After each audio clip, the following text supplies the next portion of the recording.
Olá, eu sou a Débora.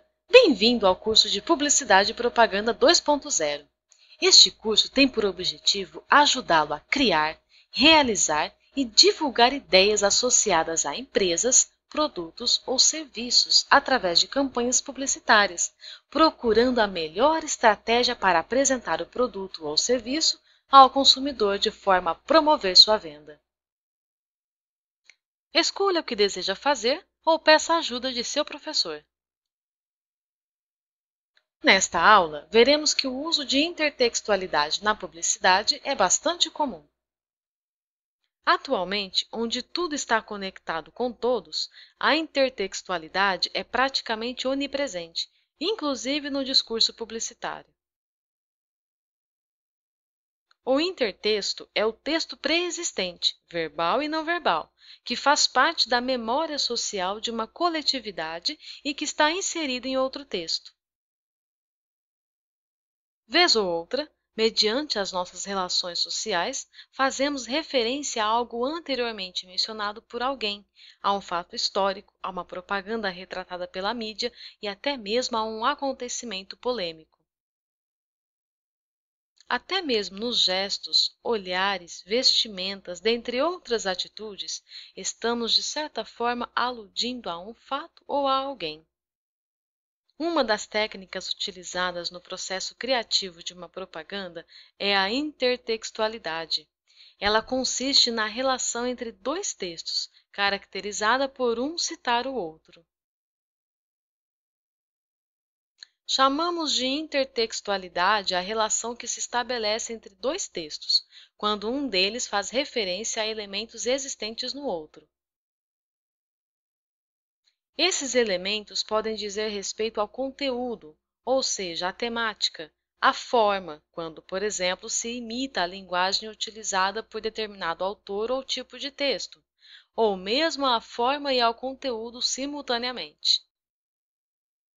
A intertextualidade é mais comum nas artes em geral, como, por exemplo, nas canções, escultura, dança, pintura e na literatura, bem como nos provérbios, na linguagem dramática, cinematográfica, nas charges e cartoons ao retratar de modo contundente assuntos relacionados à política, dentre outros exemplos. Mas é um recurso muito utilizado pelos publicitários também. Para a publicidade, nada se cria, tudo se adapta. Imagine alguma história, personagem ou música que marcou sua vida, ou que tenha relevância cultural para muita gente. Agora, imagine que uma marca, em uma propaganda, faz uma versão desta referência. Você provavelmente vai se sentir envolvido e vai querer participar daquilo, seja comprando o produto em si ou divulgando a ação. As duas formas são bem interessantes ao enunciante. Está aí a intertextualidade. É quando a segunda versão usa de criatividade para complementar e aumentar o impacto de uma campanha.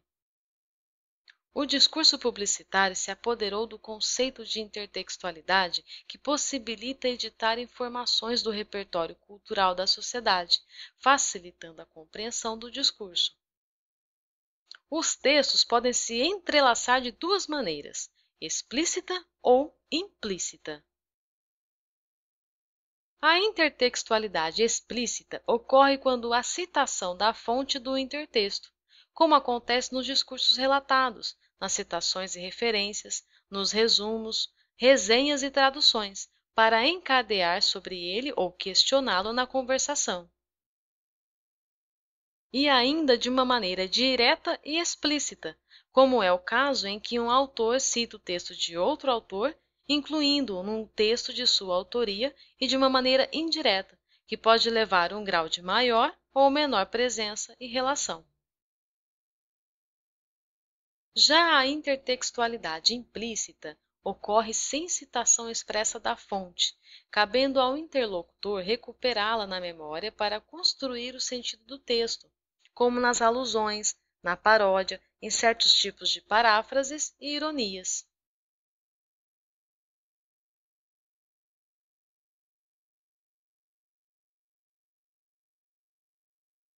Nesse caso, exige-se do interlocutor uma busca na memória para a identificação do intertexto e dos objetivos do produtor do texto ao inseri-lo em seu discurso. Quando isso não ocorre, grande parte ou mesmo toda a construção do sentido fica prejudicada. A intertextualidade implícita em anúncios publicitários é mais utilizada e tem como intenção persuadir o leitor a aderir tal ideia, comprar tal produto ou serviço. São referências intertextuais implícitas. A paródia, que consiste na imitação de uma obra com objetivo cômico ou satírico, e a paráfrase, que é a criação de um novo texto em que as palavras do texto original são mudadas, porém as ideias são mantidas. Vejamos cada uma delas. Paródia. Trata-se de uma composição literária que imita, cômica ou satiricamente, o tema ou a forma de uma obra.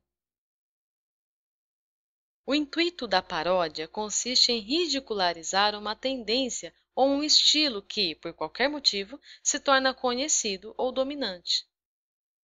A paródia é a recriação de um texto, este geralmente conhecido em uma reescritura de caráter contestador, irônico, zombeteiro, crítico, satírico, humorístico ou jocoso. Seu objetivo é adaptar a obra original a um novo contexto, passando diferentes versões para um lado mais despojado e aproveitando o sucesso da obra original para passar um pouco de alegria. Um exemplo de paródia é a propaganda que faz referência à obra-prima de Leonardo da Vinci, Mona Lisa.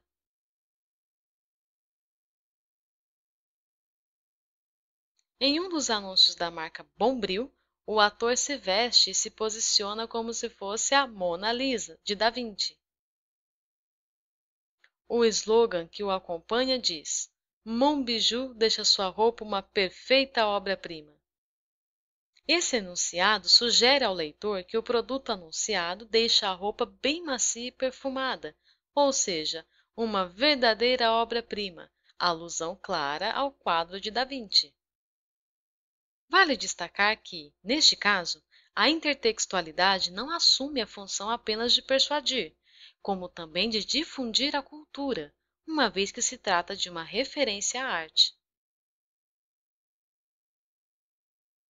Quando o filme Jogos Mortais 3 arrecadou 100 milhões de dólares em bilheterias, a produtora publicou um anúncio do filme inspirado em uma famosa campanha de incentivo ao consumo de leite, difundida nos Estados Unidos. Observe na imagem que um dos atores do filme apresenta um bigode de sangue, parodiando a propaganda que exibia celebridades com bigode de leite. Outro exemplo é a propaganda da Volkswagen para o New Passat 2012. O comercial faz uma paródia do filme Star Wars, célebre obra de George Lucas. Veja a seguir o comercial da marca.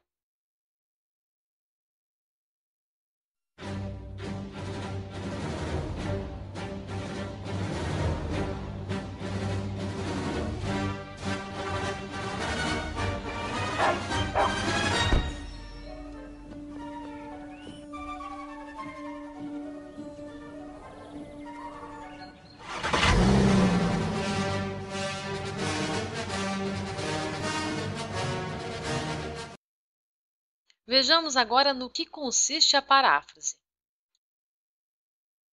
Paráfrase, originária do grego parafrases, repetição de uma sentença, constitui-se na recriação textual, tendo como suporte um texto-fonte.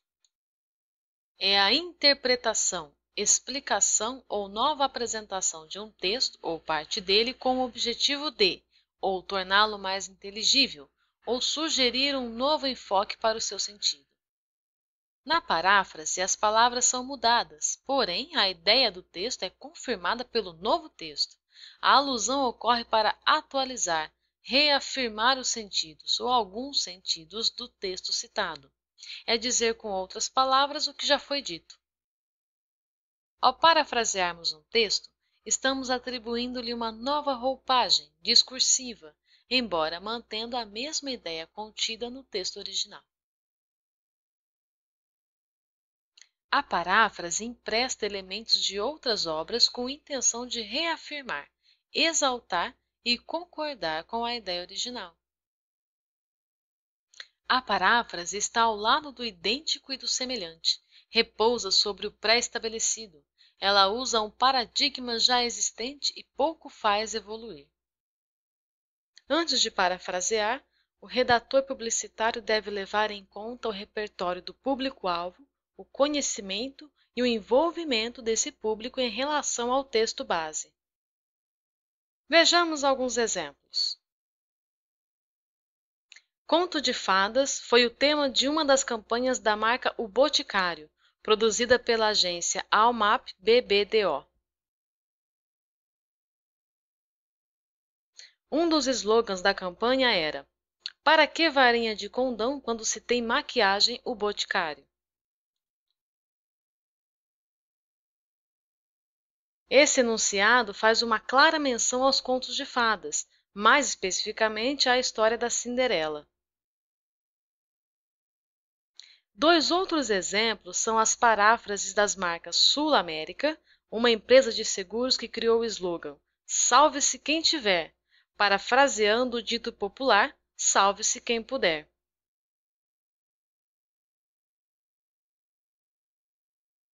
A Siciliano, famosa editora e livraria, tem o slogan "Ler ou não ser", que parafraseia a frase de Shakespeare "Ser ou não ser". O anúncio publicitário sobre meias, "Os fins justificam as meias", o leitor percebe de imediato a recriação da máxima "Os fins justificam os meios", de Maquiavel. Quem lê deve identificar, reconhecer, entender a remissão a outras obras, textos ou trechos. A compreensão de uma charge de jornal implica o conhecimento das notícias do dia. A leitura de um romance, conto ou crônica aponta para outras obras, muitas vezes de forma implícita. Nossa compreensão de um texto depende, então, de nossas experiências de vida, de nossas vivências, de nosso conhecimento de mundo, de nossas leituras, ou seja, do nosso repertório. Quanto mais amplo o cabedal de conhecimentos do leitor, maior será sua competência para perceber que o texto dialoga com outros, por meio de referências, alusões ou citações, e mais ampla será a sua compreensão. As referências são muitas vezes facilmente perceptíveis e identificadas pelo leitor. Mas o publicitário deve sempre levar em conta o público-alvo, o seu repertório e o contexto social e cultural desse público, para que a mensagem atinja o objetivo.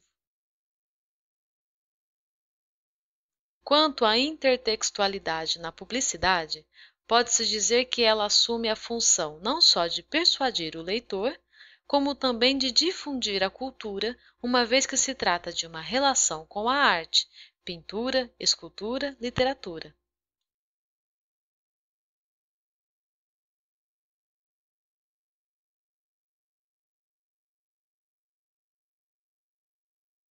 Assim, quando há a utilização deste recurso, boa parte do efeito de uma propaganda é proveniente da referência feita a textos pré-existentes.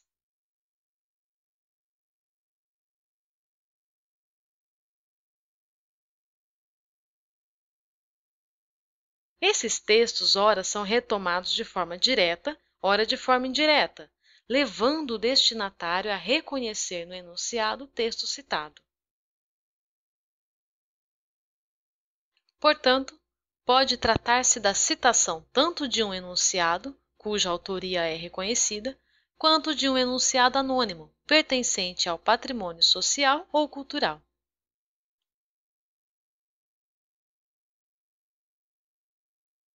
Então, como você pode notar, Textos, músicas, obras-primas e até fatos históricos entram no mundo da publicidade através da intertextualidade. Por isso, leia, escute músicas de outras épocas, assista filmes, seriados, noticiários, vá a museus, viaje e inspire-se. Vamos recapitular a aula? Vimos que chamamos de intertextualidade a relação que se estabelece entre dois textos, quando um deles faz referência a elementos existentes no outro. A intertextualidade explícita ocorre quando há citação da fonte do intertexto, já a intertextualidade implícita ocorre sem citação expressa da fonte, cabendo ao interlocutor recuperá-la na memória para construir o sentido do texto. São referências intertextuais implícitas a paródia e a paráfrase. Nossa compreensão de um texto depende, assim, de nossas experiências de vida, de todo o nosso repertório. Nunca se esqueça de tirar um tempo para se inspirar. Chegamos, assim, ao final desta aula. Se você tiver alguma dúvida, reveja o tópico ou solicite a ajuda de seu professor. Clique no botão Teste de Avaliação para verificar o seu desempenho.